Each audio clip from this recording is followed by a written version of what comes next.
ভারতের ত্রিপুরার আগরতলায় বাংলাদেশের সহকারী হাইকমিশন ভবনে হামলা ও ভাঙচুর করেছে বিক্ষুব্ধ ভারতীয়রা।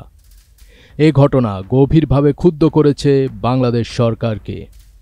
এবার ব্যক্তিগতভাবে এ ঘটনার কড়া প্রতিবাদ ও নিন্দা জানিয়েছেন আইন ও বিচার বিষয়ক উপদেষ্টা আসিফ নজরুল।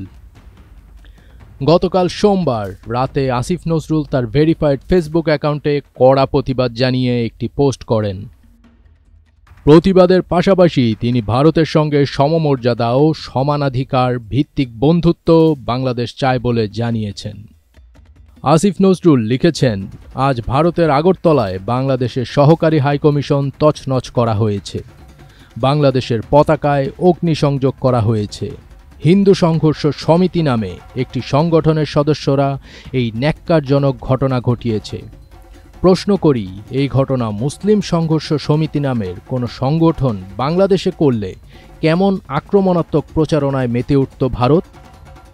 ভারত আন্তর্জাতিক আইন লঙ্ঘন করেছে জানিয়ে আইন উপদেষ্টা আরও লিখেছেন, আন্তর্জাতিক আইন অনুসারে ভারতের মাটিতে বাংলাদেশের সহকারী হাইকমিশনকে পরিপূর্ণ নিরাপত্তা দেওয়ার দায়িত্ব ভারতীয় সরকারের। তারা এটি করতে ব্যর্থ হয়েছে। এই ব্যর্থতার নিন্দা জানাই।